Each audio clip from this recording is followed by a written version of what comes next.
there's no place like home for the holidays.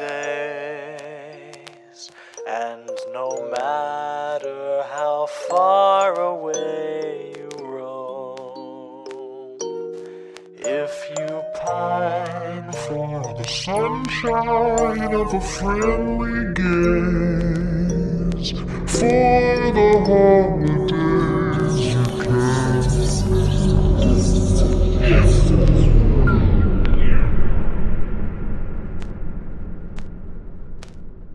Welcome back to Horror for the Holidays, a Christmas horror movie podcast. I'm Jay Logsden.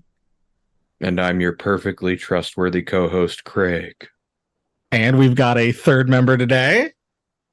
And I'm Matthew DuPée, author of Merry Little Christmas, A History of Yuletide Horror Films 1972 to 2020. Oh man, someone way smarter than us is finally on the podcast. Yeah, this could be a disaster. I know, geez, he knows what he's talking about. Normally it's just you and me farting around for like an hour and a half. Well, thanks for joining us, Matt. We really appreciate you coming on and being willing to talk with two goofballs like us about clearly a shared interest. Hey, thank you guys for having me on. I absolutely love what you guys do with the show, and very excited to join you guys today to talk about one of my favorite films, even though it is arguably a little bit more on the obscure side of the Christmas horror traditional watch list. Yeah, absolutely. It's one that I will people have seen the title. They know that it's The Dorm That Dripped Blood, aka Death Dorm. AKA pranks. But it's one that like every once in a while, every Christmas time on Reddit, I see a post that's like, what are some good Christmas horror movies? And at least The Dorm That Dripped Blood like gets on the list most of the time, which is better than some of them. Yeah. It was created by the lowest form of human life, though. College students. I think jokingly I said medical students like Terror Train. But yeah, we'll get into it. We'll deck the halls, kind of set the stage for the movie. Originally released in 1982 as Pranks, with the tagline, "When the kidding stops, the killing starts." Good tagline. And then re-released in 1983 as The Dorm That Dripped Blood. Original title was Death Dorm, but I think the working title was The Third Night. So a wide range of titles. Still nothing better than Cybernatural for that unfriended movie. That's still my favorite alternate title for a movie. Writer director Stephen Carpenter also wrote episodes of Grimm. That was kind of the biggest credit I saw to his name. Also writer director Jeffrey Osbro looks to have done like a handful of horror movies as well in his career. Yeah. And then the screenwriter Stacy Giacchino, I guess, was involved with some of the same stuff as Jeffrey Obrow. Yeah, just for a bunch of kids, basically making a movie in college, one big star. And apparently, they only worked on it on the weekends too, when the dorms were cleared out. Daphne Zuniga, biggest star in the entire movie. Spaceballs, the movie. Plays Princess Vespa. My wife said like One Tree Hill, I think was like a show she was in. Oy vey, not another Druish princess. Most of the other actors, not very many credits. Some of them, this is their only credit on IMDb. Mm-hmm. But I mean, I thought they all did a pretty good job. Yeah, definitely. If you were gonna say anything about this movie, it definitely wouldn't be bad acting. Yeah.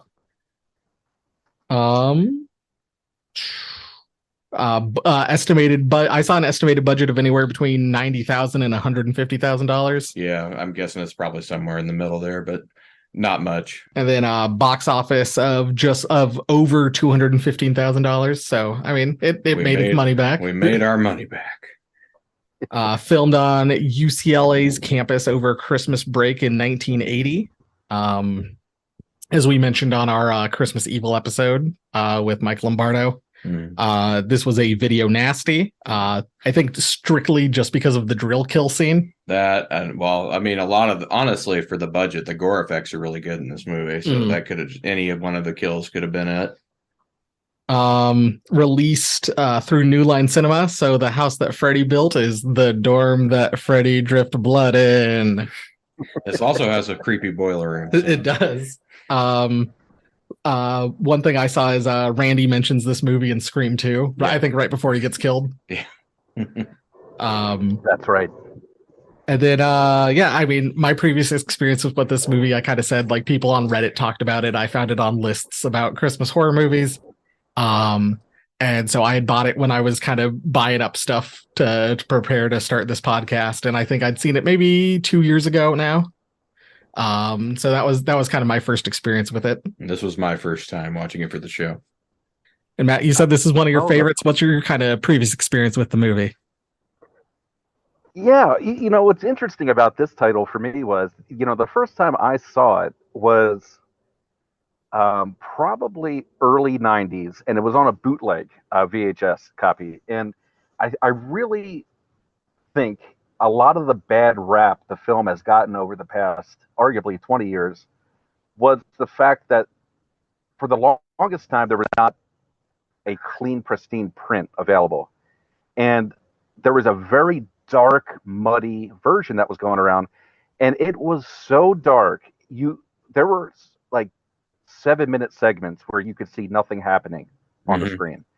So arguably, a lot of people hated it. Like famously, I think Adam Rockoff, who wrote "Going to Pieces," that great book about the history of the American slasher film, absolutely disparaged the film as dull and uninspired, if I remember his quote right.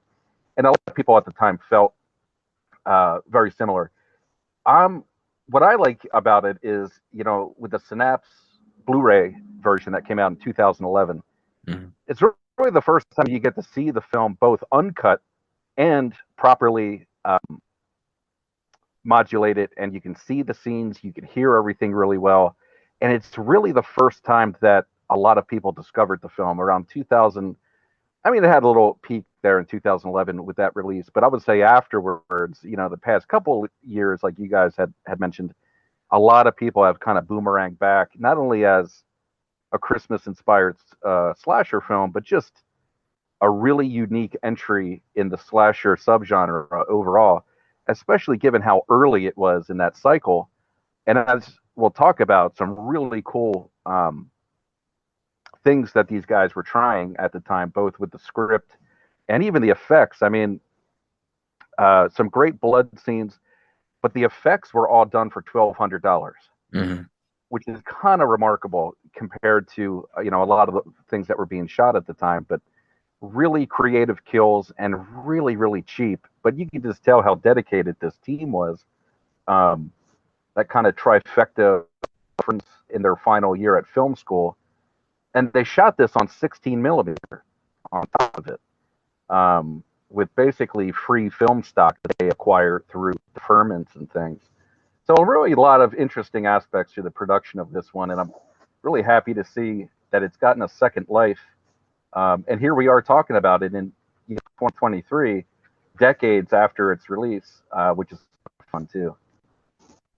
No, yeah, it's when doing my research, I think one of the like the links on Wikipedia literally says like other 0% rated movies on Rotten Tomatoes. Yeah. And I'm like, this movie's not a 0% movie. Like this movie's solid. But yeah, I had no idea about like the bad cut, but that makes kind of perfect sense. So the more I learn about Rotten Tomatoes, the less I trust this. But yeah, it's funny you mentioned the dark cut because I rewatched this on YouTube. We watched it on Blu-ray when we watched it together for the show. Then we usually do a rewatch to like take our notes and everything. I watched the dark cut that was free on YouTube. I just brightened my monitor. Like I said on our Christmas Evil episode, like, you know, the first time I saw Christmas Evil, I watched it on YouTube and I had no idea what I was watching for 90% of the movie. Yeah. That's a great point. On these new kind of flat screen TVs, my wife and I had rented The Nun, Yeah. And we watched like the whole movie, and we were like, man, it's so dark. Like it's so hard to see what's going on. And we were laying down, and our TV was like more mounted up. And at one point I like sat up to like stretch, and I was like, oh, I can see it way better up here. But there were maybe 10 minutes left in the movie. And we're like, do we go back and watch it sitting up? No, we're just gonna leave it. So Oh, don't worry. You guys are gonna have the opportunity to watch The Nun again here next weekend. oh, I'm so excited. Excited's not the word. Well, hey, I did my due diligence. I went and saw Talk to Me, the good horror movie, and now I'm going to go see The Nun with my brother. And you saw Dracula on a boat. Yeah, I did see Dracula on a Yeah, boat. that was a fun one. Yeah, I don't know why that one's getting panned so badly. We'll have enough time to talk about that later. Yeah. Let's continue with this. Let's get into it. We'll do our synopsis. We start off with we see like some kids riding in like the back of a pickup truck, kind of past a sign that reads University Co-op, Dayton Hall, Morgan Meadows Hall, building condemned, city ordinance 413256. We then cut to like, I think it's like a couple shots of like the full moon, some exterior shots of buildings. I don't know if you'd call it like brutalist architecture, but I feel that's what people call it. Like it looks, I went to a very small college, and I know I think Jeff did as well. Yeah. But to me, like the handful of times I've been on like a bigger university, like it did kind of look like the dorms at like a bigger university. I don't know about you, Matt, but that was kind of my thought. Oh, totally right. Big, bulky, ugly, mostly reinforced concrete, no real style to it, which was not as interesting for the exterior shots, but they actually shot the interiors in the same building, including the basement. Which was really kind of neat. Like you said earlier about the boiler room and stuff. That was a lot of, areas that they actually discovered while they were shooting. They didn't really plan it out that way, but it just turned out to be really neat with, especially the very end with that kind of ladder going up. I think they call it the bird cage. Really neat, but also, of course, very difficult to light. That concrete just sucks up. The few lights that they had to rent from the storehouse was, of course, kind of problematic, but still neat. It has like a film noirish aesthetic to it. That last third, which is kind of neat. Yeah, it really reminded me of those interior shots. I was thinking this would make a good setting for an Alien movie. It reminded me of Alien 3 a lot. Yeah. Like, there's like a lot of things that kind of evokes like, watching the movie, like we said, Nightmare on Elm Street, like it kind of does feel like that. Like, yeah, so they definitely lucked out with that. Yeah. But yeah, we see a kid kind of like frantically run towards the camera past like a strand of Christmas lights. We'll only see a handful more Christmas lights over the course of the movie. He hides in some bushes and kind of like lets out a sigh of relief. Like he's kind of breathing heavy. He looks a little panicked, and he lets out a sigh of relief as two hands like come out behind him and start strangling him. And then one of the hands comes away and like steps on his foot. And then we see a knife cut in between his fingers, and we get our title card, Death Dorm. Opening credits play, and we get kind of a Psycho-esque score. That was kind of what it reminded me of. Yeah, I did. I liked it. I thought it worked well. I saw somewhere that like someone kind of said like, oh, we wanted to do a Friday the 13th thing, and I was like, I don't know, it sounds way more like Psycho to me. Yeah. Also like I kind of want to put this out there a little early. Like it felt very, I don't know what makes a movie a giallo movie. We've talked about that before. I know like it's Italian. But like this felt like a giallo movie, and the only thing it was missing was like that synthy score that's in like Deep Red and like the Beyond and stuff like that. Like if it like the score is great, but like I was like, man, Deep Red's score would have been awesome in this movie. Someone needs to like swap it out and see how it does. Maybe we should get in contact with another carpenter and see if he can do the score for this. We cut to a Christmas party. Joanne and her boyfriend Tim are arguing about moving in together. It appears to be kind of the end of semester Christmas party that everyone's going home for winter break, and they're having one big party. There's a handful of Christmas lights strung up in the house. And basically like Tim wants her to go skiing with him. No, I have to stay here to help clean out the dorm before it gets demolished. He wants her to move in with her, and she's like, I need time to think about it. I think she even says like, I need 4 weeks to think about it. To which my wife said, if you need 4 weeks to make a decision, the decision's probably not going to be a good one. Yeah. We learn that Joanne, as well as Brian, Patty, Craig, and Debbie, are sticking around to help clean out the dorm. Craig, I think he's trustworthy. Yeah, Craig seems like a really trustworthy guy. The next morning at the office, Tim kind of leaves, says goodbye to Joanne. Debbie informs Joanne that she has to leave early. Her parents are coming to pick her up sooner than she thought. And Joanne kind of breaks down to everybody what they need to do and what needs cleaned out. They're cleaning out desks, beds, stuff like that. And I think Debbie says like, oh, I'll start in the kitchen. It's like, no, we need to eat. The kitchen's the last thing we should clean out. No, we're closing the kitchen first. And then also that they have 2 weeks to get everything cleaned out. That's less important than I thought it would be. But at the time, I thought it was going to be very important. Later that night, we kind of get some of the POV shots of the person stalking through campus. They're kind of, spying on people talking. I think maybe Patty and Brian talking and stuff like that. Debbie goes and kind of says to Joanne that she's heading out. And Joanne's like, oh, where'd you leave the manifest?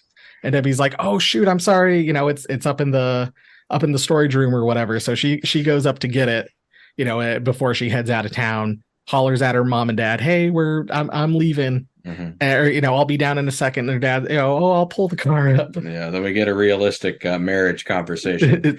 Oh, do you think I should go up and get her? Nah, she'll be fine. And then she's like, fine, I'll go up and get her. No, I'm going to do it. That is one of the quotes I had laid out for my favorite quotes in the movie. So the dad goes up to get her. And while he's walking up the stairs, he gets bludgeoned with a bat with a bunch of nails in it. Oh, yeah. Nice, brutal kill to start off with. And then as the mom's kind of sitting in the car listening to the radio and just doesn't notice as someone sneaks into the back seat and strangles her with piano wire. The world's worst peripheral vision. So then Debbie comes walking down the stairs, sees that her dad's been attacked and he's all bloodied. She runs downstairs to go get her mom. And opens the car door, finds her mom with her neck slit and blood everywhere, and just faints right there on the spot. Which I probably would too. But I later on in this movie, at one point, I think I wrote in my notes people faint a lot in this movie. People are really easy to get knocked out in this movie.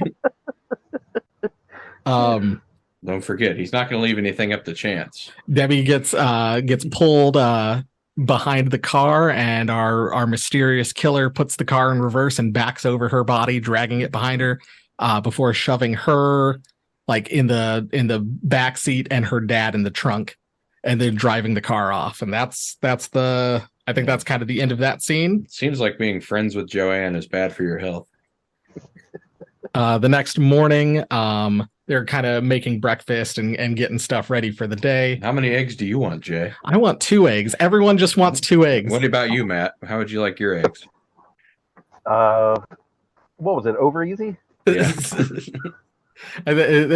I just don't want any spiders on my eggs. That's right, the spider. Patty goes to take some trash out, and this is when we're introduced to our strange guy / drifter / just random guy who also lives on campus. But everyone acts like he's a freak. I love how later on when they report this guy to the cops, they're like, oh yeah, he's way older than us, and they all look like they're 35. Yeah, John Himmett. He's going through the trash, and Joanne seems pretty okay. She's like, oh, he's a harmless guy, he's a nice guy, but everyone else seems really freaked out. It's just another guy who lives on campus with you. Calm down. Oh, don't worry, that's just red herring. Joanne. We're introduced to Bill, the maintenance man, who informs Joanne that his favorite drill is missing. Yeah, if somebody wanted to borrow it, they could have just asked. And Joanne thinks that it's John that took it, but who knows? Or she kind of implies, I think, that she thinks that John took it. Joanne then meets with Bobby Lee Trimble to sell the desks, and Bobby Lee flirts with her a bit. I think it was at this moment that my wife went, Joanne has a rainbow flag in her office and has a rainbow, has a rainbow thing in her bedroom. I think there's a reason why she doesn't want to move in with Tim, and there's a reason why she doesn't flirt back with with Bobby Lee. Like, she's clearly not interested in these guys. We get a couple more POV shots of our mysterious person walking around campus, like walking across the roof of one of the buildings and stuff like that. Joanne and Brian kind of talk about her problems with Tim. How they keep kind of fighting more often than normal, as someone kind of quietly I think is like stalking around them outside. Patty then goes to like check, grab like a drink out of a cooler, and she turns towards the window, and there's just John staring at the window at them. You know, John, for a guy that's so obviously not the killer, because the movie really wants to make you think he is, you were acting really creepy. I think he's like lit from underneath, like almost like a vampire, like appearing in a window. Like, they all, Craig or no, Brian goes and chases after him. Can't really find him. I think it's Craig and Brian. They decide that it's after they see him messing around there. I think that's when they decide they're gonna search the building for him. Yep. So they all kind of split up to go look for him. At one point, Joanne Joanne and Craig, or Joanne and Brian, split up, and like, I'll go upstairs, you go downstairs. So she gets in the elevator.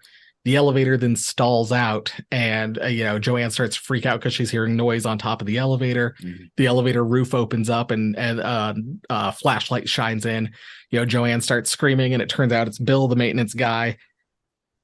And he just kind of freaked her out at that point. And he's like, oh, someone must have tripped the wire. But it's kind of another reinforcing of like the electricity in this building is kind of acting up. Mm-hmm. Because it's easily explained away when it happens later in the movie, and it's on purpose. Bobby Lee Trimble leaves his girlfriend in bed to try and call and hit on Joanne. And then when she's like, who are you talking to? He's like, oh, I'm talking to Sam. Talking to Sam at 2 a.m. in the morning, 2 a.m. 2 a.m. And he's like, go back to bed, woman. And then this is Jeff's favorite scene, because the woman takes her top off.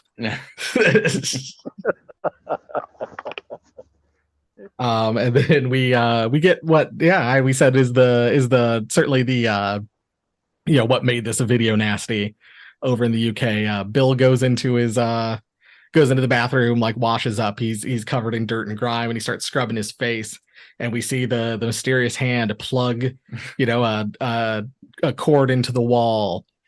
Silently, then, apparently. Yeah, and then he has music going, so it's an easy distraction. He then gets he's over the sink washing his face off, washing his hands, and then we see the person like kind of grabs him from behind and then just starts drilling in the back of his head.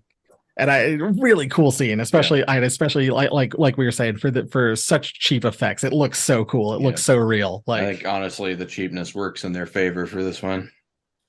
And in a weird way, Bill just got his drill back. So yeah, he did. I mean, he got what he wanted. I don't know why he's so upset.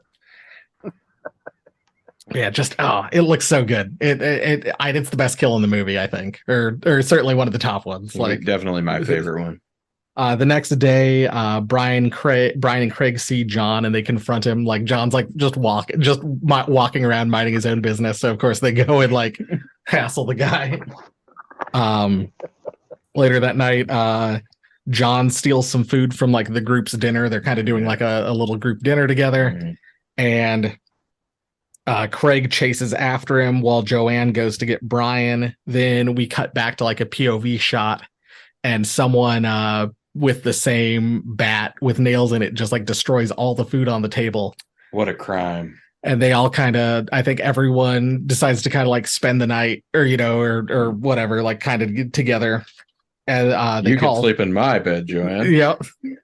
I won't make you sleep on the floor. The cops show up as they report to report that John is prowling around. They say they'll come back later. We'll be back later to investigate this crime. Oh man, I mean, still not as incompetent as those cops from Once Upon a Time at Christmas, but Joanne thinks she hears someone on the roof while she's talking to her mom on the phone. She hangs up with her mom, calls Patty, and has Patty come over. And in between, like Patty showing up and Joanne going to call the cops, that time suddenly the phone wire's been cut as we get the POV of the person, going around and messing with stuff.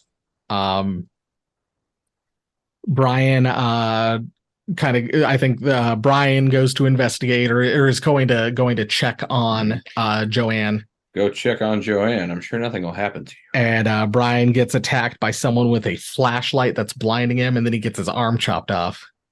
Ouch. Patty and Craig try to flip the fuse. Craig gets knocked out from behind before Patty is attacked, and then gets knocked out by having the oven door slammed into the top of her head. Me, I knocked myself out with Patty. Why, Craig? Why? And then yes, Craig. I mean, Jeff, you're not dancing around the issue here. We'll just say that it's Craig. Craig dumps Patty's body in a boiling stock pot. Yeah, classic. Craig comes back to tell Joanne about what happened, about the whole situation. We see John kind of appear in the hallway looking kind of mangled, like looking very crazed, holding a blade, and he tries to tell Joanne about what happened. No, Joanne, I'm here to help you. Yeah. It was a scene in the trailer we saw, like he I'm trying to help you, like going about it in the absolute worst way possible. Let's see. Joanne runs away. John tells her that he's meanwhile, after that, Joanne finds Brian's body with the arm cut off and the blade.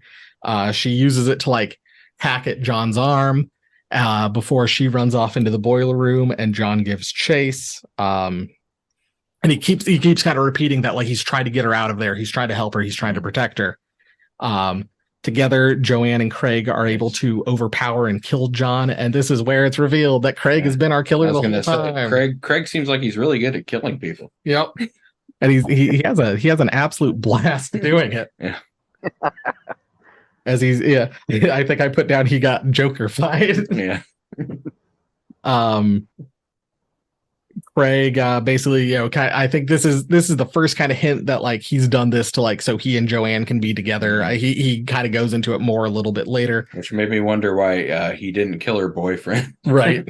He gives chase to her. We get that scene in the long hall with all the pipes. That's such a cool scene. That is a really great chase scene. We get some neat shots, like I said, of those pipes. Joanne is like winds up in a dead end, and so she goes and she unscrews the light bulb so it darkens up the hall, and so Craig wouldn't know where he's going, so he's like, oh well, I'll go get my flashlight, Joanne. Oh, I'm crazy. He winds up kind of catching her and shows her the dead bodies of all of their friends and classmates. Yeah. Like, it was all for you, Joanne. as like he Patty's body like boiled alive and like covered in burns. Not the first boiled person we've had in this. My Bloody Valentine, they also boiled somebody. Oh yeah, we did, didn't we? And then he's like, oh, it's Debbie and her family, although you might not be able to notice her. He chases her, and this is what Matt mentioned, kind of the birdcage area with the ladder. He chases her to an area where Joanne kind of starts climbing this ladder, and there's kind of a cage on the exterior, and Craig starts climbing on the outside of the cage to catch up with her.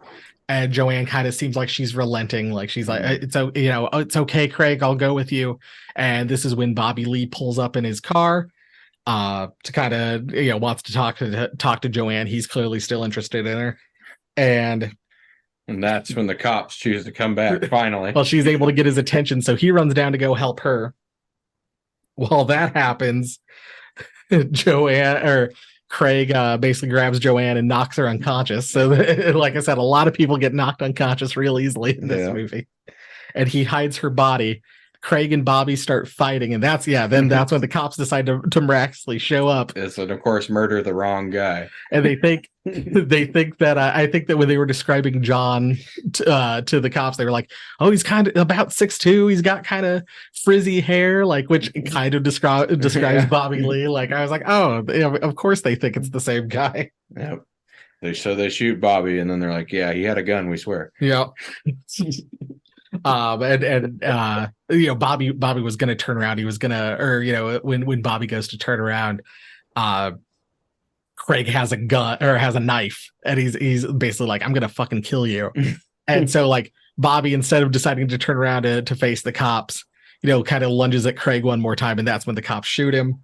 One of the cops like approaches Craig, and he's like, "Sorry about that, we'll get you some help." And he's like, "No, go save my friends, I'll be fine." So they wander off, and that's when Craig uncovers Joanne's body from the place he had it hidden, and he tells her that unlike the pain she caused him, she won't feel any pain at all as he carries her towards the furnace of the building.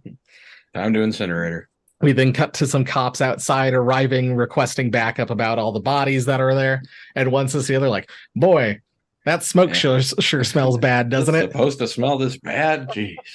And then the other one's like, "Oh, who gives a shit? They're going to close this place down in a week anyway." And that's the end of our movie. Hey, no final girl. That trope was subverted. I had like I was thinking about it. And I was like, I guess there's a couple ways you could read into it. You could, you don't see her die. She could have conceivably come to and pushed Craig in. Yeah. Craig could have just put her in. Craig could have also gone in with her because he's that demented and they die together. Like, I'm like, there's 3 possible endings to the movie. There's one that's the most likely, but I like to believe Craig is still out there doing this to some other family.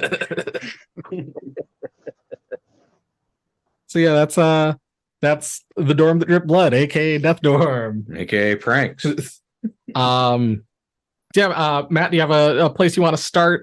Something you want to kind of talk about in our minutia section?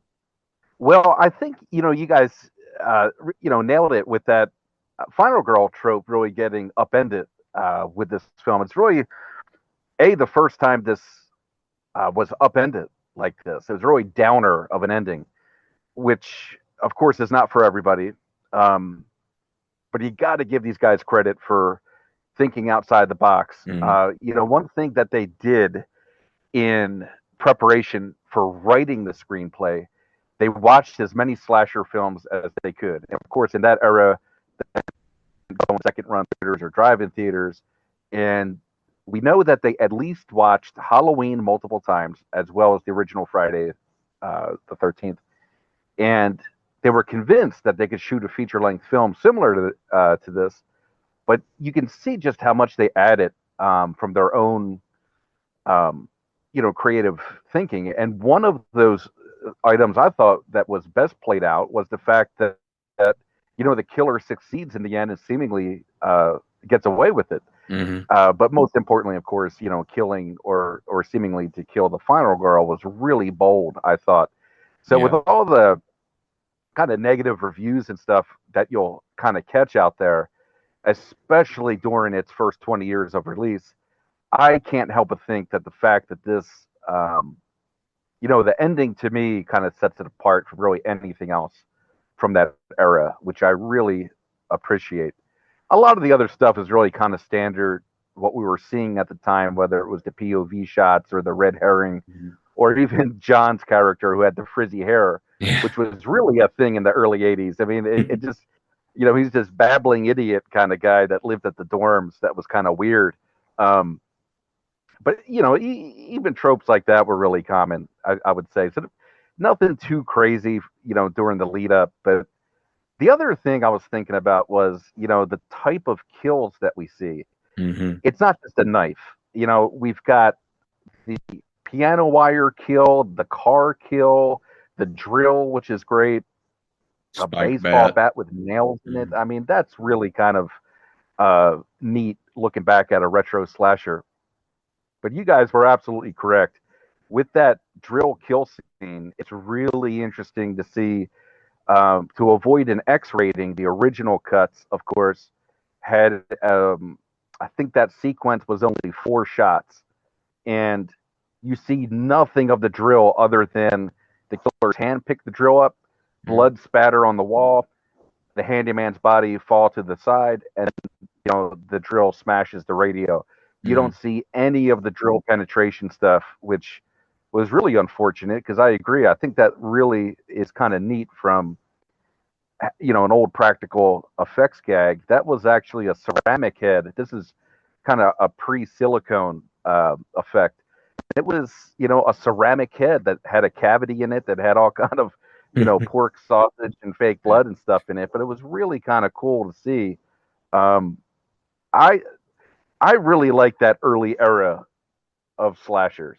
I mean, there's so many great ones. Like we, mentioned Terror Train and My Bloody Valentine. There's so many good ones in that, late 70s, early 80s period. This one, to me, falls right in line with all those other ones that we are very comfortable with and have watched a lot of times. So I'm always kind of excited to give this one some loving, especially now that we can kind of see it in the unedited form. We get to see all these great kill scenes. I mean, even that initial baseball bat scene in the stairwell, very difficult to pull off. I think Matthew Mungle, if I remember right, was saying that setup was so complicated and for what it was, really tedious, and it took them the longest time to shoot out of anything in the whole movie.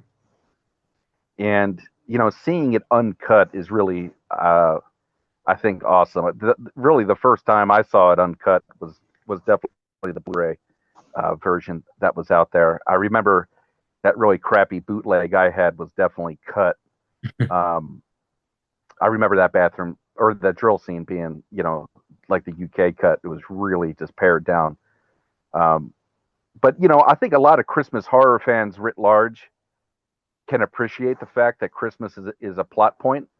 The campus is totally isolated because of Christmas break. The thing I would have wished was, maybe a little bit more Christmas,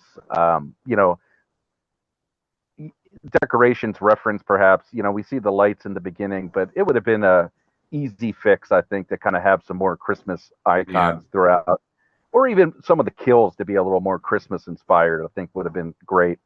True, there's no axe in this one. Santa's favorite weapon. Yeah, that's right. But overall, I absolutely still watch this one every December. And they do mention the Christmas break in the beginning and stuff, so it's not, in my opinion, like so far outside the realm that it shouldn't be considered a Christmas horror. It's just definitely a little bit more on the obscure side at the moment. Well, if Christmas Twister can be considered a Christmas horror movie, I think this is pretty safe. Right. No, the thing you said about the ceramic skull, like it does kind of look like, or the ceramic head, like it made me think like, oh, that could be a real head, because it looked like it had some some resistance to it when the drill's going in. Like it's not just like a quick in and out, like if it were paper mache. That's a mistake a lot of horror movies make. It's way too easy to like dismember people or crack somebody's skull open. It's like that takes some work in real life. Not that I have any personal experience, of course.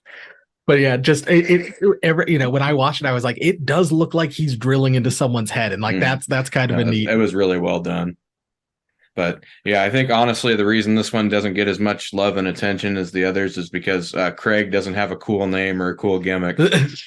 If he'd had a William Shatner mask, I think he would still be remembered today. No, that's kind of something too. Is like, yeah, like if they watched like all the horror movies they could, like they were clearly inspired by Halloween, which if you believe Bob Clark, Halloween was inspired by Black Christmas, like with all the POV shots and stuff like that. So clearly they saw something and took what worked and added it to their movie, and it works fine.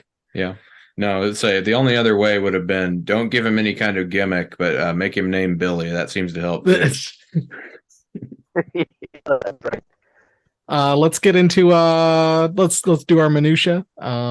Indeed. Let's start with Christmas Carol's favorite quotes. One that you highlighted, Jeff, and I also wanted to mention was Debbie's mom. Maybe you should go get her. Debbie's dad. She said she would be right down. About 10 seconds of awkward silence. Debbie's mom. I'll go get her. I'll be right back. Debbie's dad. I think my wife, who's much funnier than me, turned to me and she's like, you can tell they're in a real happy marriage. Well, this wasn't really a quote. I just wanted to note one of the taglines for the movie when it was re-released as The Dorm That Dripped Blood was, the only thing you'll learn is how to die.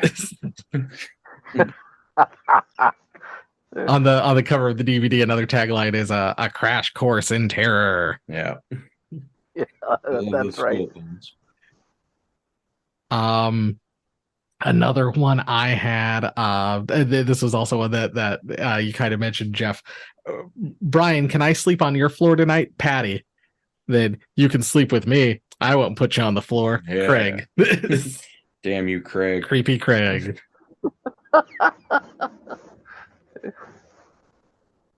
I had just the maintenance man Bill, how exasperated he was with the drill. Someone took my best drill. If they wanted to borrow it, they could have just asked. Do you know how hard it is to find those? Yeah, yeah, I know. Oh yeah, drills. They're always scared. Speaking of Bill, when he goes into the bathroom, there's some graffiti on the wall that says "Corn Brain Lives." I don't know what it means. I just thought it was interesting.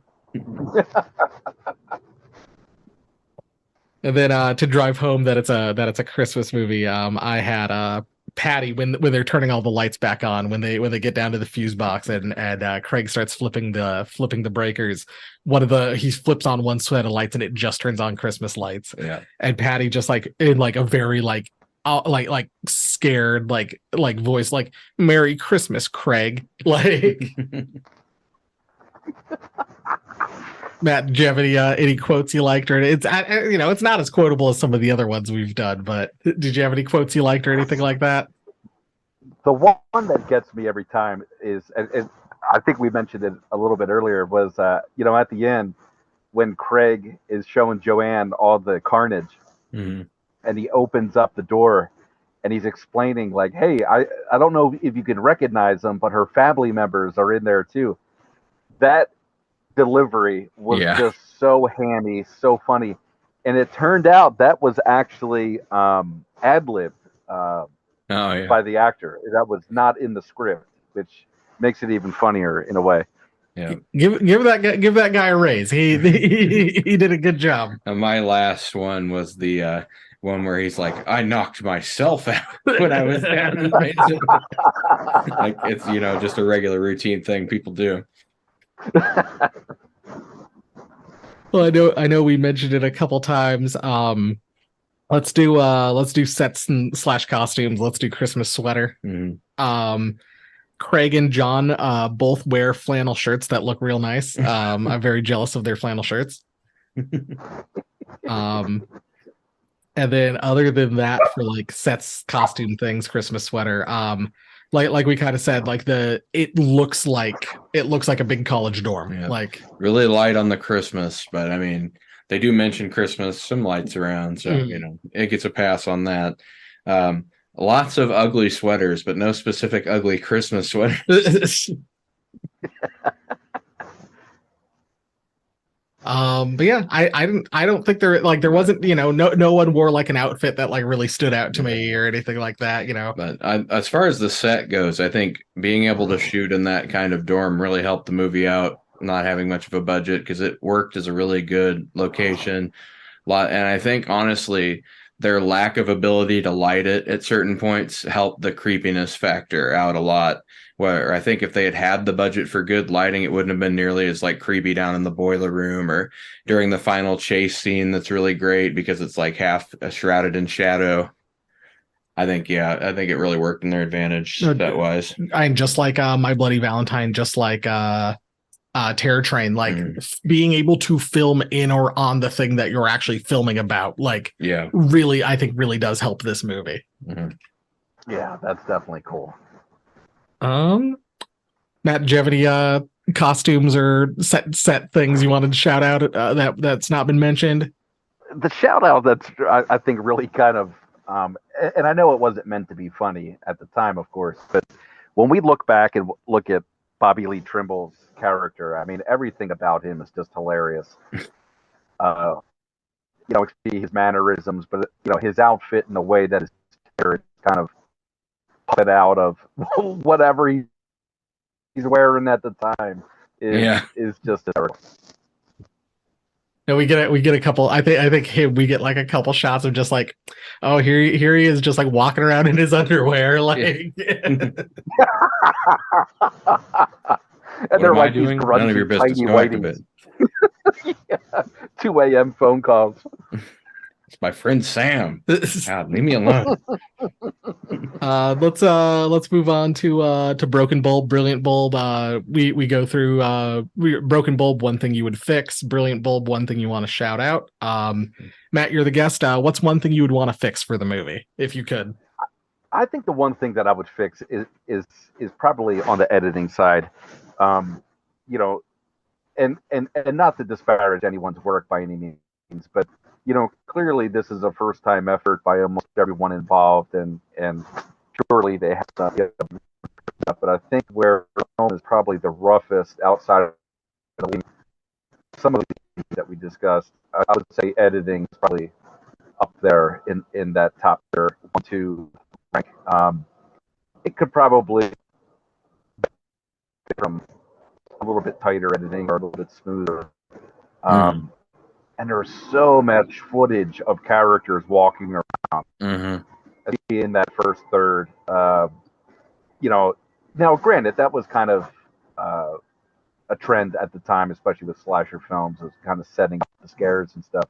But there is quite a bit of it. I'd probably trim that down just a little bit. But yeah, outside of that, I think the one thing that did work, it kind of almost in conjunction, was, you know, after that first kill, not the very first one that opens it, but after the first series of kills down in the parking garage area, the film's momentum really picks up, which I think they did a great job carrying that forward, which was cool. No, I agree. Yeah, once you kind of get to that point, the movie does start moving a lot quicker. That was actually pacing was kind of my broken bulb. All I wrote under that section of my notes was pacing and underlined it 3 times. I was like, I can see why maybe some people might not like this movie, because I'm guessing some people probably turn this off after about the first 20 minutes, where they don't really see much happening. Yeah. But once it does get going, yeah, I guess it works really well after that. The only other thing that I thought, just because I thought there might be that might be a shared kind of view, was like, I know it's supposed to be a mystery who the killer is. I know we're supposed to be kind of in the dark about who the killer is. We think it's John. I even thought it would have been a cool thing to maybe like you bring back Tim for like a moment. You have him walking around the campus just to get killed like that way. Like for a while, you think, oh, maybe Tim's been the killer this whole time. The movie doesn't need to hold your hand, necessarily. It doesn't, it's a mystery. They don't need to spell everything out for you. But also I feel like there's maybe like a middle ground between what we got and like just flat out saying Craig's the killer from the beginning and maybe they could have like done a little bit more to like guide you along to maybe like reveal who the killer is or something like that, because it does kind of it up until you realize, oh, it's Craig. Yeah, like for a while you are kind of like, how did we get here? Yeah, no, you're absolutely right. Unfortunately, they originally had planned to shoot more scenes with Tim's character to kind of play that up as him being the red herring and stuff, which I think really would have benefited the film and would have been really cool. Interestingly, unlike some films that have a big, massive reveal like this, that, after the first time you see it, it's kind of spoiled. What I like about it is that so many of the characters look alike. Yeah. That if you don't see it for a few years, it's kind of like, wait a minute, I almost forget that Craig is the killer, which is fun. But you can't help but think too that when Kevin Williamson was, and in conjunction with Wes Craven, when they were doing Scream, that Stu's character is almost like a quasi Craig, like the way they deliver their dialogue after the reveal happens, and they're kind of hammy, crazy as hell, but also likable in that way. And as you guys noted earlier, obviously Kevin Williamson was tracking, because there's that great mention of the dorm that dripped blood in Scream 2, which I thought was always a total classic. But that, getting to that point, that, because they mentioned Graduation Day and Splatter University as well in Scream 2, but that was still that era when no one had seen a good cut of the dorm that dripped blood still. And there was a lot of interest, from folks that were really into the Scream series to go out and kind of watch everything that Randy's character ever mentioned. But even at that time, they watched the dorm that dripped blood and were like, oh man, that's a real dud, which looking back on it's kind of sad. But, hopefully we get some listeners that will reevaluate this film and kind of enjoy it like we did. Yeah, I agree. I think it does deserve more attention.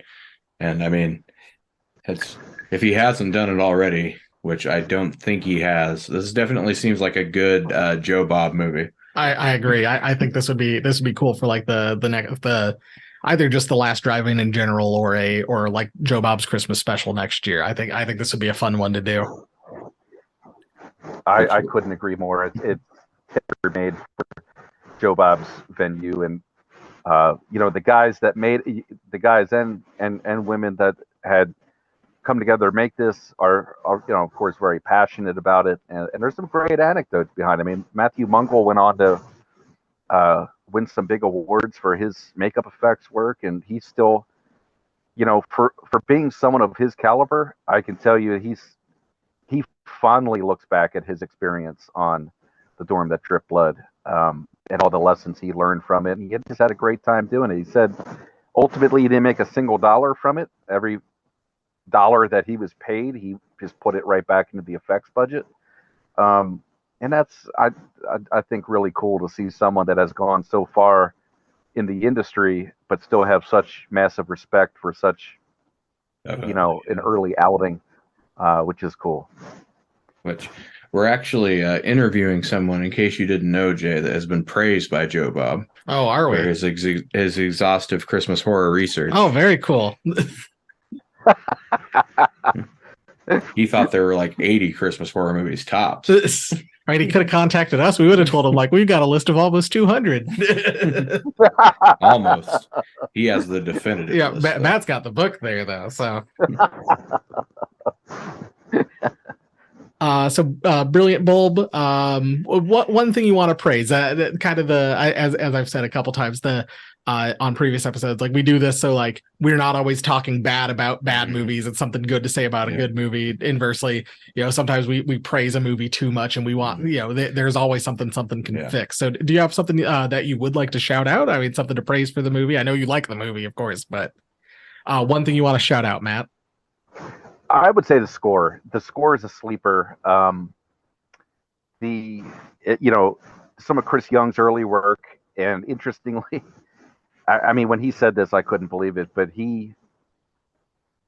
when he did the music for this film, he has never listened to it again. Wow! And that just blew my mind. I mean, now granted, he's gone on to have a wonderful career, extremely talented guy. But I gotta say, I mean, I gotta give the score an A+. It's everything I would expect and want to hear in an early 80s slasher. I don't think it gets any better than this score. It definitely, as we mentioned earlier, falls in line with the scores from Psycho and, things like Friday the 13th. But man, he does such a fantastic job with the score. It's so iconic. I would easily give it an A+. I think it's probably one of my favorite scores in my top 5 of all time. I agree. I really enjoyed the score. I enjoyed the score also. Jeff, Brilliant Bulb, thing you want to shout out? I mean, for me, it was the creativity with the kills, like the drill kill. I mean, I don't think I've ever seen like a nail bat kill quite that gory before. they always seem to kind of undersell it when they do it in more modern horror movies, which I mean, that's another thing. This movie really does not. It earns its video nasty status, unlike the other video nasty we watched, and we're like, why is this bad exactly? But no, this one definitely earns it. And learning that it was a film student group making this, that made it even more impressive with the amount of creativity they put into it. Because a lot of times student films are just like, if you want to be generous, homages to more contemporary films at the time, or rip-offs if you want to be less generous. But this is definitely not that. I liked all the creativity and just in general, like subverting the final girl trope. I thought was bold, especially for the time. I think honestly, that is another thing with this movie. I think if something like this were made today, it would be a lot more popular than it was when it came out. Oh yeah, I agree. Maybe it was just a little ahead of its time. People weren't quite ready for it. My brilliant bulb, the thing I want to praise, I've mentioned a couple times already, just the set, the choice to do it at a college. I mean, it feels lonely. It feels kind of isolated. Like, they're there by themselves. There's only a handful of people left on campus. It's something I thought about, someday we'll do that movie Christy, the Thanksgiving college girl left alone. And it appears to be such a big campus, but she's there by herself like 90% of the movie. And I'm like, that feels very unrealistic. Whereas opposed to here, like it feels lonely because it's so isolated. And there's that opening scene. It's like a gravel road driving to the campus. Like it feels lonely and isolated, as opposed to some of the other movies where, oh, I'm alone on the college campus. No, you're not. That college campus is huge. There's tons of people there. Yeah, the janitorial staff is probably in the hundreds. Yeah. So we'll move on to Christmas Spirit. How Christmassy is the movie? How Christmassy are the kills? We already kind of mentioned it. Kills, not that Christmassy. Could have been a little more Christmassy. Christmas Spirit. How Christmassy is the movie? We see a handful of strands of Christmas lights. We get that line that I shouted out, the Merry Christmas, Craig. Like, but I think there could have been a bit more. And I think if it were made nowadays, like I do feel like, maybe back in the 80s, like college, people didn't decorate their dorm rooms as much as they do nowadays. Like back in I was in college in the late 2000s, and I felt like people like decorated, like there were people who decorated their dorms for dorm rooms for holidays and stuff. And this, they just didn't do it here. And I'm like, if it were made nowadays, I bet it would be a little bit more Christmassy. It reminded me of that song, "I'm Dreaming of a Brown Christmas." No, I think if it was made today, they probably would have paid a little more attention to that. But I mean, honestly, they did enough to qualify it as a Christmas horror movie. I agree. I mean, more than some even contemporary movies today have done. So, and I mean, when you really get right down to it, how Halloween-y is Halloween really? True. I mean, yeah, if you think about it that way. So let's move into our final rating. Every episode we like to rate the movie we watched, reviewed on one of three categories, do a little bit of talking about it afterwards. We rated on one of three categories. That is ho ho ho hilarious, that is seasonally scary, and that is you'll be sorry. Matt, do you want to kick us off and rate the movie? Yeah. So how do you guys usually rate? Is it on a scale or? So it's one of three categories. So it's ho ho ho hilarious, which is, I mean, usually what we reserve for. Jeff and I've kind of made it for good bad movies or movies that just are very silly. Examples would be like Letters to Satan Claus, Santa's Sleigh, stuff like that. You Will Be Sorry is the movie's bad, don't watch it. So movies like WWE Films Barricade. Yeah. Oh, something that's like really niche that's not going to appeal to very many people might get a You'll Be Sorry. Or the movie that I'm thinking I will probably give a You'll Be Sorry to, and we've not watched it yet, is Christmas Cruelty, because it looks like it's going to be super gross. And so I will probably give that a You'll Be Sorry, but that's just because of me. And then seasonally scary is like an unqualified good movie or something people should definitely check out at least once. Or something that is genuinely scary or creepy, like The Yeah. Leech or I'm Dreaming of a White Doomsday, something like that.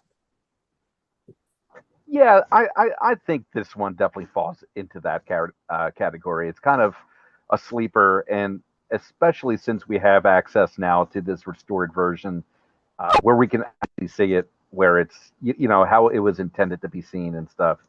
I Mhm. really think from that moment forward, we do have something that's worth seeing and kind of celebrating, and giving these guys and girls some credit for what they were able to do, especially so early on in the onset of not only the slasher subgenre, but really Christmas horror overall. I mean, that of when they shot it, Christmas horror, at least in North America, was still really, really in its infancy. Mhm. And to me, you know, this one kind of falls into a that early iteration of great importance, up there with um, you know all of the early Christmas horror between 80 to 84 that that I'm sure all of us watch every December. Um, and I'm happy to promote this one as something that should be on that list. No, I'm right there. I'm right there with you, Matt. Seasonally scary for me. It's very brutal. It's it's brutal and gory for a movie made in the 80s on a small budget.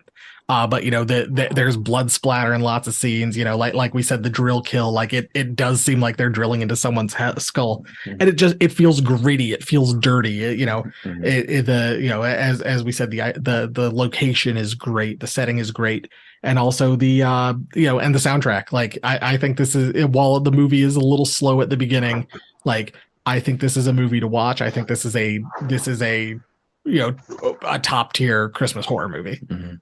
Yeah, the two things I forgot to mention were, I really think almost by happenstance, the fact they shot it on 16 millimeter, I think actually enhances the experience in a way.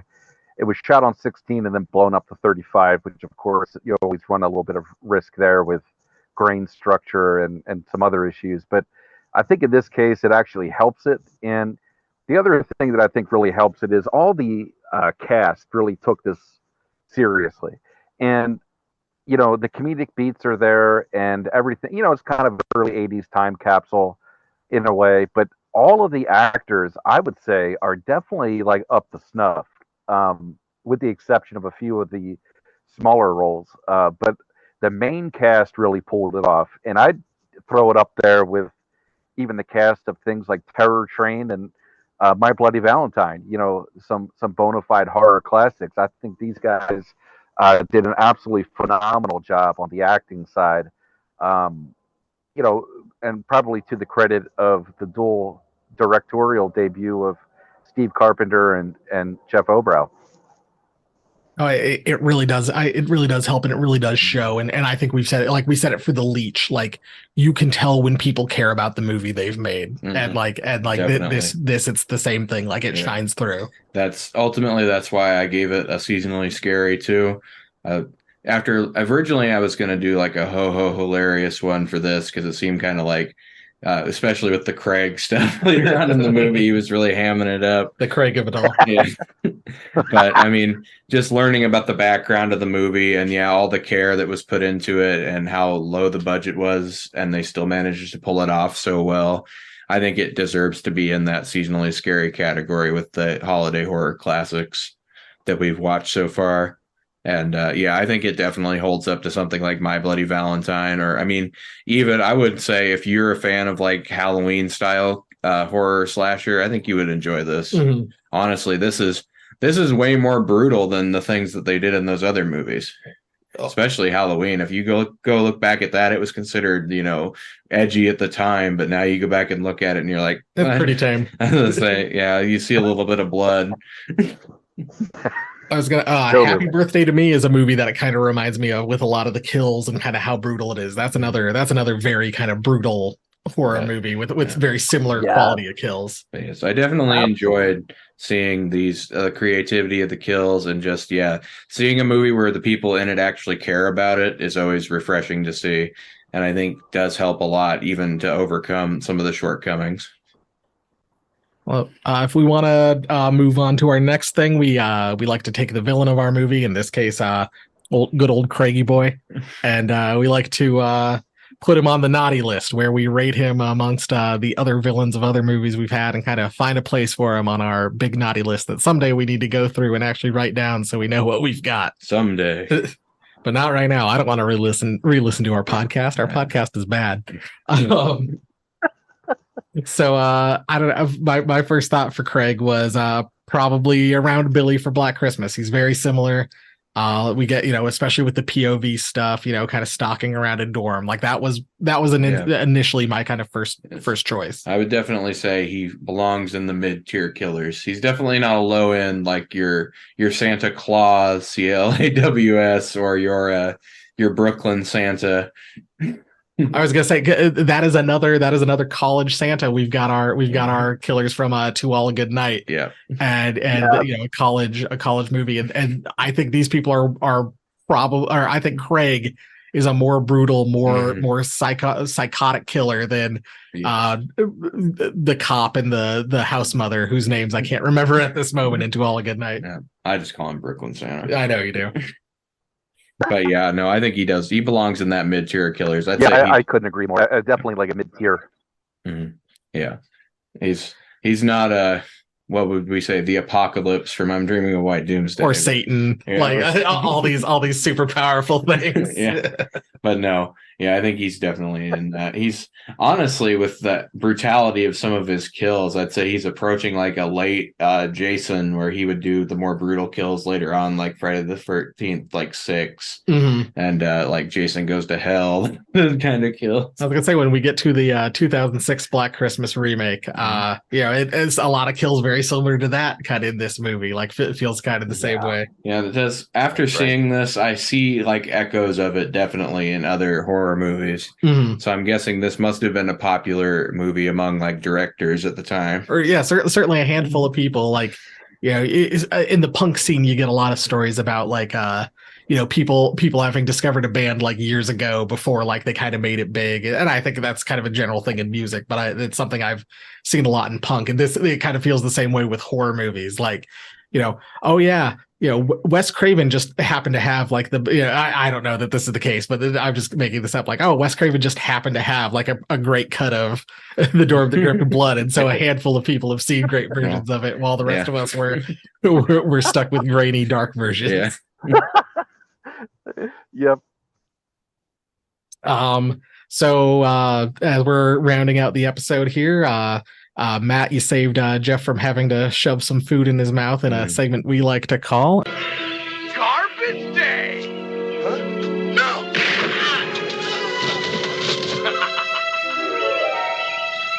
So this is Garbage Day. This is where we like to clean out our email inbox, ask our guests questions, or sample a bunch of seasonal foodstuffs. And this time, since we're lucky enough to have a guest, Matt, we're gonna ask you some questions and just kind of do a short little interview here. So sounds good. The first one I'll kind of kick us off. The first one I have is I think you and I, or us and you, had a similar kind of inspiration for doing this, for you writing your book and for us doing the podcast, in that there's a lack of Christmas horror content kind of out there. When I went looking for a Christmas horror podcast and couldn't find anything. And so that was kind of how Jeff and I decided to do this. Do you kind of want to tell your story? I know you mentioned it, like it's a little bit in the beginning, but kind of how you came to this point. Just a quick note before you get started. My wife and my mom, when I told them that you had written A Scary Little Christmas cataloging the history of Christmas horror, they both asked why. So we'll get the answer to that question now. Yeah, that's a totally fair question. Here's a story about the most adventurous seafarer around. So that was weird. Jay Logsdon, everybody. I definitely think that we're all of like mind here, and probably have many years under our belts of kind of binging on Christmas horror every November, December, and anymore it's even earlier. I find myself watching Christmas horror almost all year round now. I mean, I absolutely love it. But when I had this strange epiphany. Actually, it was I think it was the Christmas of 2018, and I was getting ready for my seasonal binge watching of all the classics, and I thought it would be really awesome to have a literary companion to my film watching experience. And I was always struck. I mentioned it a little bit earlier, but Adam Rockoff's "Going to Pieces" book, which examined the short life cycle of the American slasher film, which I felt at the time was probably one of the best horror cinema books available. I mean, I absolutely just loved it. Loved what he did. Loved the spotlight on a subgenre over a condensed period of time. And I thought there's got to be a book written out there that delves into this stuff. There's so many Christmas horror movies out there, and I know there's so many people like me that really enjoy them and watch them every year. And to my surprise, when I looked at that particular period, there wasn't any. And I thought, well, let me see if I can create the book that I would love to read. In the sense that if someone else wrote it, I would have no problem just giving up my pursuit of writing this book and simply just buy theirs and enjoy it. And at that time, it didn't exist. I went ahead, actually put the book proposal together for the same publishing house that did Adam Rockoff's piece, which is McFarland Books in North Carolina. And I got to be honest, it was my first book proposal of this magnitude. And again, this is kind of pre-Christmas 2018. Did a little bit of research, how to put together a proposal. It's a pretty laborious, tedious effort. And looking back on it, I probably spent quite a bit of time focusing on this. But by not long after, I think it was actually the last day of December of 2018, I felt bold enough to send my initial pitch to McFarland.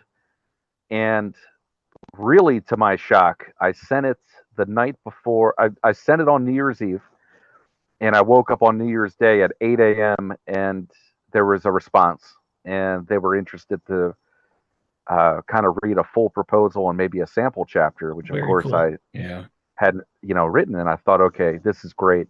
This is definitely a motivating factor to go forward. And it probably took about 60 days from that point to finesse the proposal and get a couple sample chapters. And I will say they weren't really chapters. It was more of the intro preface kind of material, maybe a part of a conclusion. And I sent it off to them, and it didn't take long, maybe about a month. And it went to the acquisitions meeting, and they sent me a note and said, "Great news. We're really interested in publishing this. We're going to send you a contract, and here's our stipulation for length and what we expect." And it was all reasonable stuff. I thought, man, this is great. And from that period forward, I dived in head first, and of course, the pandemic hit at this time period as I started writing the book. But at that phase, as you can imagine, I was watching a lot of Christmas horror, or rewatching a lot of it, and kind of getting my mind right to write the book that I think we would all enjoy. And I almost, looking back on it, I think the pandemic in a way was almost a blessing, in the sense that I had more time available, but also it gave me an outlet from being so stressed out. Because in that early period of the pandemic, I mean, it was very doom and gloom, very uncertain. Everything's shut down. No one really had a great grasp on the virus or how it interacted with humans, and really stressful stuff. And interestingly, was approaching this of just writing a book just from secondary materials, citing the films, doing my own analysis, whatever. And organically during this process, as I started doing some fact checking and interviewing a couple people here and there, I thought there's so many people available to talk about, their films or writing or directing, acting, whatever.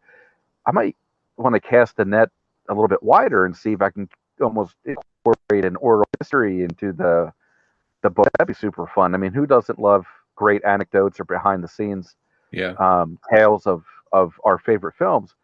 And very graciously, almost 100 filmmakers, actors, crew members, etc., participated. And of course, that's a ton of work, as you guys know.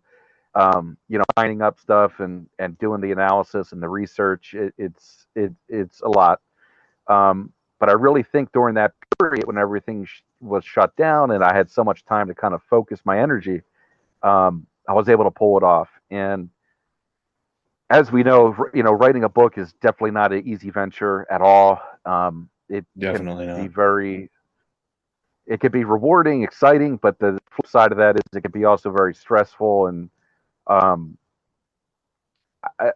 speaking with writers over the years and stuff, everyone kind of approaches writing differently, but you always get this moment where you have self-doubt, like, can I really finish this? This is so overwhelming. I have so much stuff. I have so many interviews to transcribe and films to rewatch and fact check and get everyone's names right. I mean, it's a lot of stuff. Mhm. And I just kept pushing through. I honestly had to extend my deadline just a little bit. I was a little too ambitious with when I could, or when I estimated that I would have it finished by. Publisher was totally amenable, super supportive, and gave me a little bit of a cushion to de-stress. And I mean, thank goodness they did, because I was able to get it done. But I really wrote this book for individuals like ourselves. Writing it for the fans, writing it for those that might be interested, writing it for students of film, students of Christmas history, and who doesn't love a heavy dose of nostalgia? I think nostalgia, Christmas, and in my opinion, cinema, but particularly horror films, go really, really well together. And that's really who I wrote the book for. And it's something that I wanted to pick up, each year, late October, November, December for sure, and kind of just maybe flip through the pages, read about my favorite films, or flip back to the filmography in the back and kind of pick out some more obscure Christmas horror films I'm not familiar with, and put them into the repertoire that year. I mean, to me, that's one of the most fun times of the year. I mean, like, we're entering September now. It's a fantastic time of year. The seasons are changing. We've got Halloween to look forward to, but I always like to expand that season, because come November 1st, I'm fully in Christmas horror mode all the way through the new year. Mhm. And I mean, I just think it's fantastic. It's a ton of fun. There's a million movies to choose from, good, bad, and different, and really get to expand that spooky season that I think we all really tend to enjoy and love. No, your book for me and for Jeff has been an invaluable resource. Like, pretty much every time we use an app to kind of pick our next movie. When we don't have a guest, we spin a little wheel on the Q app, and it forgoes us arguing or trying to figure out what movie to watch and wasting valuable time. And pretty much, like, every time after we've watched a movie, like, I will flip open your book and see if you've talked about it, just to be like, oh, what were Matt's thoughts on this before we get into it. Is it in the book? And then if it's not, we're like, oh my God, it's not in the book. Yeah, as we our last episode, The American Scream, I was like, oh, Matt had to say something about this, and I didn't see anything, and I'm like, this movie must be real weird if it's not on Matt's radar, then we Oh, should be man, scared. I absolutely am totally humbled, by you guys and that great anecdote. I interestingly, I actually caught that post that you guys did, and I thought, oh shit, you got me. I did not cover that film, you know, but to me, that's the really, kind of fun aspect of post publication is not only our engagement, on the podcast here, but the way you guys reference the book, but also digging so deep that you find something so obscure or uncovered. Um, it just makes it just emboldens the Christmas horror community, I think, and really helps spread the gospel of just how awesome Christmas horror is, and breathes life into the fandom, which is just super exciting to me. And the fact that you guys have a dedicated podcast is just fantastic. It's I think well overdue for sure. We had, looking distinctly at the history of it, of course, we have these three big cycles of Christmas horror over the decades, but we're in this great peak moment where there's, between 8+ Christmas horror films being released a year, Mhm. and including by big studios. I mean, last year, Universal did their, Violent Night, which was, of course, kind of a blended Christmas horror comedy, but Hmm. big budget ventures are still, dabbling in Christmas horror, along with all the other kind of, lower rent stuff. I think you guys covered Nutcracker Massacre Oh and We things of did. that, but you had mentioned the Leech earlier, and it's like, we're really, I think, lucky to be in this moment where we have so much Christmas horror to devour. And I think we've been waiting a really long time, probably a great portion of our lives for a moment like this, because you had that spell in the 1990s where it was, maybe one or two films here and there that had come out. But now we're in this cycle where we're getting to see a lot, which I think is great. I think it's great for us. I think it's great for new fans, because of course they're going to want to go back and see some of the historical stuff. But how lucky are we now, to be in this realm? And and McFarlane published my book last June. During that process, there was actually a couple other Christmas horror books that had been published while I was writing mine. I'm very happy to say that they have a much different frame and focus, and they're all kind of a little bit different. So I think right now all of the Christmas horror literature that's out there available to us now is very complementary to each other. I think Gift Wrapped and Gutted is one that comes to mind. The author, very, his sensibilities were much more on the lower rent direct to video. I mean, some pretty obscure stuff, but definitely on the trashy side. He did not hesitate to kind of lay that out up front. Um, of course, a little bit rarer, but I know they reprinted it. But I think it's called Yuletide Terror from up in Canada, which is kind of a collection of Christmas horror essays. Really, really cool book, although it's a little disjointed. It does have a massive and very diverse coverage, but I am glad to say that, A Scary Little Christmas is at least a chronological, from a historical perspective, it's got a historical chronology of Christmas horror, that's just broken down thematically by chapter, which is the way I chose to do it. But the publisher reminded me, it's a history of Yuletide horror cinema, and that's what I love about it. You guys got your podcast and your views, and um, your optic on the history of Christmas horror is definitely a voice that's worth to listen to. So really excited to be able to discuss this with you guys and also see your vast array of episodes. And I'm sure you're going to have a ton more to follow. It's awesome. Well, speaking of a great time to be alive for Christmas horror, I don't know if you've seen or heard about Werewolf Santa coming out this December, but I'm excited for that. Me too. I am totally excited right with you guys. I've been waiting for this one. It got hung up in pre-production hell for a little bit, but happy to see that back on the radar. There's a lot of Christmas horror on the docket coming out of UK production houses, and as we've seen, right, there is definitely some misses out there. Um, but hey, they're churning them out. Yeah. I'm going to keep watching them. Even the misses usually have something worth talking about at least. Oh yeah, we've had fun Totally. even with the ones that are pretty bad. Like we've still had fun. And certainly, I mean, hopefully this year, like you said, like it sounds like It's a Wonderful Knife. If it does come out, we'll have a wide studio release, and that's one that I think people are excited to see. That I'm certainly excited to see it. Yeah, it should be good. Totally right. Another question for you here, Matt. What was the strangest movie you stumbled across in your research? Like the strangest or strangest? Yeah, just the strangest one.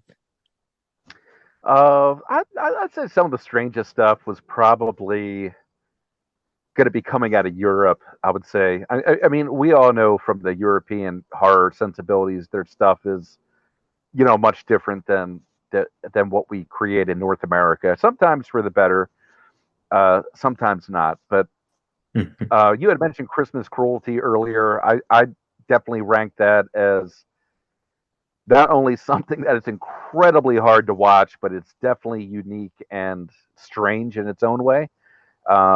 Very creative, but also very kind of revolting, which of course is their, the creators were going for.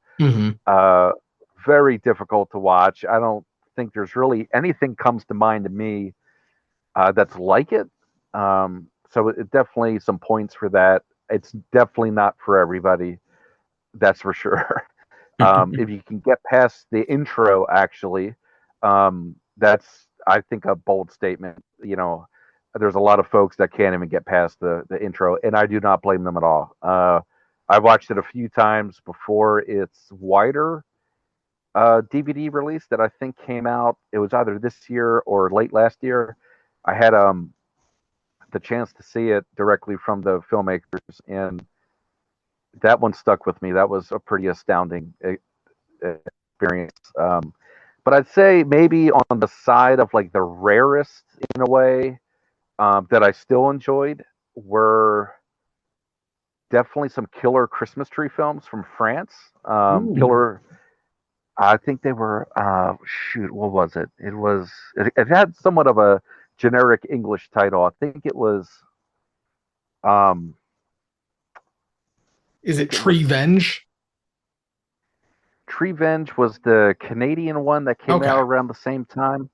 But Michael Loray did a killer Christmas tree film that actually pays homage to Die Hard.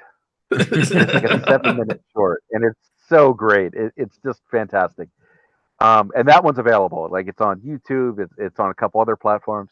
But he did a sequel, and the sequel, unfortunately, is not as easily watchable. It's a little, it's scaled up a little bit. There's more Christmas trees in it. There's some more.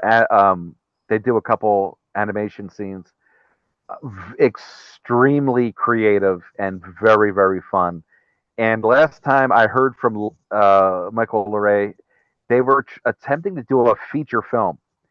So 90 minutes of his killer, Christmas tree mayhem stuff. And I will say it's like in a different taste than Treevenge. But if you like Treevenge, you'll love this. Like, you'll love what he does. The Christmas trees are absolutely fantastic. It's a mix of a guy that wears a Christmas tree like suit, which sounds crazy, but it actually looks good. And they do have some animation, but the way that the Christmas tree makes noises is similar to Treevenge, which I thought was just absolutely comical. And I would love to see if they did a theatrical, or a feature length film. I think that'd be absolutely awesome. Very talented French filmmaker, and I know you guys would absolutely love. I mean, his shorts are great, but a feature length would just be a slam dunk. Yeah, sign us up. I love a good killer Christmas tree. More of a general question. This is also a question we asked Mike Lombardo when he was on. What was the first horror thing that kind of stuck with you, that kind of impacted you when you were growing up? Oh, that's a great question. in my experience, I was fortunate enough to live in that kind of key era of when the home video market was kind of coming to fruition.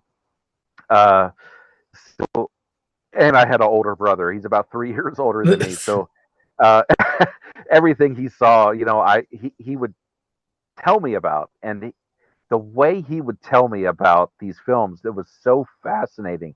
I could not wait to see stuff that was, of course, way beyond my age range. So for my experience growing up, I very early start for me, probably 6, 7 years old, and I had an uncle who was very much into horror, especially the old Universal classics and stuff. But this is a guy who lived through, the Hammer era and, the Friday the 13th theatrical screenings and stuff. So between my uncle and my brother, there was a ton of inspiration to watch horror. And of course, this stuff, watching this stuff would scare the absolute shit out of me and give me nightmares for, not just years, but decades. I would say for me, my biggest initial experience that stuck with me was watching Poltergeist. And it just gave me enduring nightmares for years, especially with the clown. I had a clown that was kind of similar to it that my grandmother had gifted me. I don't know why she gave me this thing. It was horrible. And it just scared the shit out of me until the point I had to destroy it uh, and get rid of it.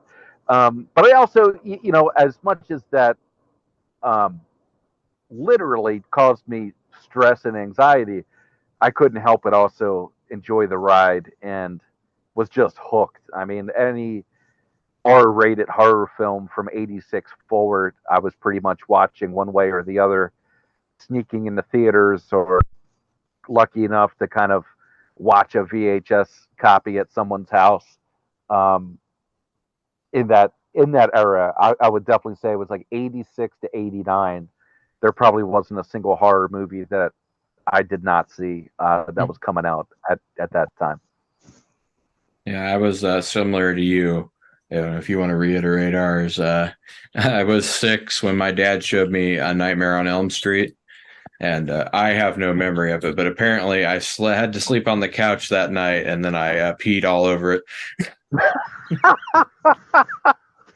I will tell you what, there's something about seeing horror cinema at that age. It's so visceral and so it's so heavy. You get, we there's a lot of titles that we watched back then and we lost track of the title or whatever, but we remember those key scenes that just petrified us. Cat's Eye, I think was another one for me that really stuck with me for a really long time watching it at that young age. I mean, I think that's there's a lot of excitement in that, and I think growing up and now being older, I think it really, in a way, had a positive um, impact on the way that I experienced those kind of frights, and um, in a way, inspired me not only to keep watching those kind of films, but ultimately to write about them, which um, is really great. I only have one more. Do you have any questions, Jeff? I just had a general question for you. Did you write for Soldier of Fortune magazine? So interestingly, I did. I, prior to writing about horror films, I actually had a pretty, I don't want to say extensive by any means, but I definitely had some great experiences publishing broadly, and Soldier of Fortune was one of those venues I had published in. And again, that was something I grew up in a household where my dad was in law enforcement. His father was as well. Uh, Always had copious amounts of Soldier of Fortune laying around the house, and I was just at a young age reading about conflicts and the third world. Found it very fascinating, and actually, spent a part of my career in that field. Studying, writing, traveling to conflict zones, and I always felt, even as a youngster, writing in Soldier of Fortune was on my bucket list. And I think it was 2009, I think, is when I first published with those guys, which was a milestone for my younger self. I just asked because I was a history major for my primary degree, and your work on like I think it was counterinsurgency and illegal mining operations were referenced in a couple of things I was reading about the Afghanistan war and its history. Oh, that's right. Yep. I wonder if that's the same guy. Oddly, that's the same guy. I spent almost 20 years in that space, and I probably had half a dozen trips to Afghanistan and other conflict zones around the world, and um, studying conflict up close, especially on the insurgency side, and definitely the illegal mining and illicit finance side, which of course, very fascinating topics.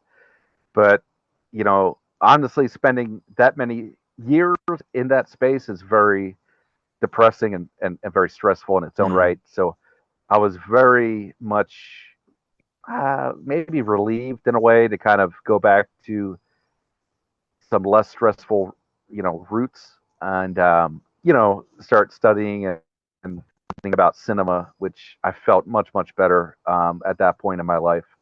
To get back into the cinema side of things, which has been really great. I just wanted to say I've enjoyed your work in multiple genres. I appreciate that immensely. So my last question for you here, Matt, and it's okay if you don't, answer it all the way. Mike didn't either. Do you want to do a top 5 list, your 5 favorite Christmas horror movies? Oh, absolutely. Now, of course, this is an incredible challenge, and I was asked this similar question, I think, last year. And the way I look at it, it's like I don't mind throwing some titles out there because it's like a snapshot in time in a way. Mm-hmm. But there's also some truths that I think reside there. I'm kind of the mind that there's a joke about Led Zeppelin's Stairway to Heaven, right? That it's so overplayed and cliched, etc. Mm-hmm. Which of course is true, but at the same time, it's also such an enduring masterpiece that it's hard not to include it on a list, right? Mm-hmm. Right. So I am very confident to say, after all these years, my number one is still Bob Clark's Black Christmas. And yes, cinema has progressed in many different ways since then. Of course, there was 2 remake reboots. But when you look back at that first one and the time it was made, how it was written, how it was made, incredible cast, and the thing I absolutely adore about it, is the atmosphere that Bob Clark and his team were able to achieve it in that particular house, shooting it in Toronto in the middle of a really icy winter. Mm-hmm. And John Saxon as the lieutenant that is investigating the stuff. I mean, all of it is it's so good that to me it's the ultimate Christmas horror masterpiece that's hard to unseat, if you will. I completely agree. Yeah, I think it's on both of our top 5s as well. It's just like a given. It's just, I mean, it's one of the few films, honestly, I probably have watched dozens and dozens of times, and still that ending is just so eerie and poignant, and I just love everything about it. Yeah, there's some muddy points with the plot and some things like that, but I couldn't care less. I just think it's a masterpiece. I think maybe a surprising choice for me is the adoration that I've gotten over the years for Silent Night, Bloody Night, which I honestly did not like the first several times I watched it, but I've really come to appreciate the uniqueness of it, and some aspects that were ahead of its time. And again, it was shot by a director that was kind of into the art house scene, that the Andy Warhol scene, and written by a guy who went on to write a really fantastic horror novel, The Sentinel. Oh. And it's like, you know what, looking at this and kind of rewatching it and understanding, interestingly, the role that Lloyd Kaufman even had, as that was his first film he worked on. It was really kind of a fascinating watch. It's really dark. It's really atmospheric. That mansion they shot at, incredibly creepy. And there's a lot of things that I think were ahead of its time. It had a lot of Italian, slasher, giallo kind of sensibilities to it. But again, this was being shot in 72, 71. So that early period, really, really cool, and definitely worth perhaps a revisit. But again, it has suffered because the only prints available are really kind of shoddy. I did my best to kind of access the original negatives and get Troma Studios to do a cleaned up version of it for Blu-ray, and unfortunately, the film, or at least the rights, are completely screwed up because it was never filed properly at the Copyright Office. So it's been, there's a lot of different actors that claim copyright to it. So it's in a legal snafu. But, fortunately, the original negative does exist. It's at Warner Brothers Archive, I do believe. So that's a great one. And, for me, I can't go wrong with throwing Gremlins in the top 5. Mm-hmm. Oh yeah. It's just such, again, 84, a wonderful year for cinema. But it's got so many great things that you would want to see in a Christmas horror film, especially like a small creature feature film on top of it all. And you can't really beat those snow-drenched, small town vibes that it gives off too. And Oh yeah. there's so many great things about it. That one's like kind of a lightning rod in my top 5. But I'd say, I really liked, in a more contemporary sense, A Christmas Horror Story. I thought was fantastic. Mm-hmm. That Krampus rendition that they did, but the wraparound story was just phenomenal, with George Buza as the demented Santa Claus with the Yes. elves. Yeah. I mean, so cool. I just love it. I just watch that multiple times each year and still laugh out loud at the great parts.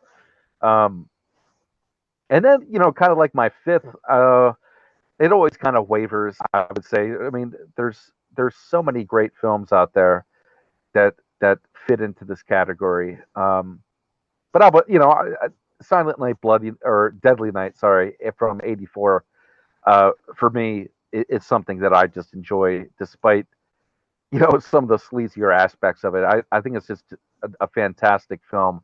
I know the director, Charles Cellier Jr., hated it, of course, and really had some trouble getting on with his life after it, actually. I mean, really struggled from a personal perspective, which I feel horrible about. But, I do respect that film quite a bit and what they were able to do. And if he was alive today, I would have no, trouble kind of telling him that just how important that film was for not only cinema in general, but really propelled the Christmas horror genre forward. Mm-hmm. We owe a lot to what he did with that film. Definitely. No, that kind of makes me sad for a movie that's brought me so much joy. Like how much pain it caused him. Like, Yeah, it's, honestly, it's really diving deep into that one. It's a really sad, tragic affair. The cool thing is, in a way, his son, who at the time was joining the military, worked with his father on a lot of his productions. A lot of it was, TV productions and things, but it was the last film he worked with his father before he joined the military as a young man, and he was the still photographer on set, and he's still alive, and kind of relayed just how pained his father was to do, some of the things that um, were called upon him to shoot, like the Linnea Quigley scene. Mm. uh, was very difficult for him. But I'm not sure if you guys know this, but that sequence when Billy Chapman, uh, in the version that we know, he hands the small child the box cutter. Mm. Or in the original version, he was supposed to kill the child, Oh, and jeez. that was a late script change. That was not what was in the original script. The original writer did not write that in there. The producer, Ira Barmack, was the one that was pushing for this, and it was so contentious that Charles Sellier Jr. walked off and left, actually the editor of the film to actually finish shooting that sequence. And after a very hotly debated, I mean, a very kind of disastrous night of shooting, they opted not to kill the child in that scene. And, rather what we see now, he kind of hands her the bloody box cutter as a Wow. Christmas gift. So you can imagine the kind of torment that Sellier Jr. had. And of course, we're aware of just how nasty and personal the film critiques had gotten. Mhm. Siskel and Ebert, their infamous lampooning of the film, and really threatening the filmmakers behind it. Charles Elliott Jr. really took that, to heart. That forever changed his not only his uh, professional trajectory, but on a personal level as well. I really had a tough time after that production, which is really sad for a lot of the fans that have come to celebrate and keep that film a cult classic. It's kind of one of the darker byproducts of it, unfortunately. Siskel and Ebert, I have a hard time taking them seriously after I saw the original Alien review that they did before they. That's something that doesn't really get discussed a lot. They go back and change their bad reviews of movies that people end up liking. But yeah, the original review of Alien, I think if he had read that, that might have gave him some solace. Yeah, Aliens one of my favorite movies. I know one of Jeff's favorite movies as well. Yeah, Matt, thanks for being on. Is there anything you'd like to promote, plug, stuff like that? Well, the only thing that I'll mention is, last year I kind of went on a book tour across the United States, and I didn't figure I would be doing much of that this year, but I do have a couple events that'll be coming more so on the East Coast. Last year I did a lot of stuff on the West Coast and the Midwest, but I do have some updates coming up on either my Instagram account or my website. I'll be making some pit stops, I think in Pennsylvania and New Jersey, be selling and signing some books. And of course, the biggest joy I get is being able to talk Christmas horror with like-minded folks and fans of horror films. And I'll be at least 2 venues this year. And of course, if anyone wants to get a hold of me, feel free to contact me right through my website at MatthewDuPée.com or my Instagram account. Love to chat about Christmas horror. And I absolutely adore your guys' program. And, we'll be sure to be listening in as you guys cover the latest and greatest. I know we have a lot of stuff coming up this year and next, which is super exciting. So looking forward to, staying in touch and seeing what you guys cover next. Yeah, we'd love to have you back on, certainly. Definitely. Open invitation. If there's ever anything you want to talk about, just send us an email and we'll get you back on. That sounds absolutely great, guys. And if you ever need anything from me, or if you're having any trouble tracking down any potential guests or particular filmmakers you might want to speak to, don't hesitate to reach out. I'd love to put you in touch with anyone that I had been in touch with, and hopefully make some things happen. Very, very cool. Thank you very much. Yeah. And then I know I think you said you can't say anything yet, but I know you said you're doing you've got a commentary track on a boutique release this year. Very excited. There is I was able to record a commentary track on a really rare film that I think, just like this one, I think will get a new life once it gets released on Blu-ray. It was something that had never enjoyed a theatrical release and had a very, very limited release in North America, despite being a completely American production. It did have a life over in Europe for American fans. Very, very obscure. I love it personally. I know they've got, I'm incredibly humbled to be part of that experience, but I do know, speaking to some of the program organizers, they have some great interviews that they did recently, and I can tell you that some of these interviews, I don't know how they got them, they're going to be, the first time ever that these folks have talked about this film. So really excited about it. I do know there's a little bit of a, like most of these projects, there's a little bit of a legal conundrum over rights ownership. They're just doing the final kind of tweak on that.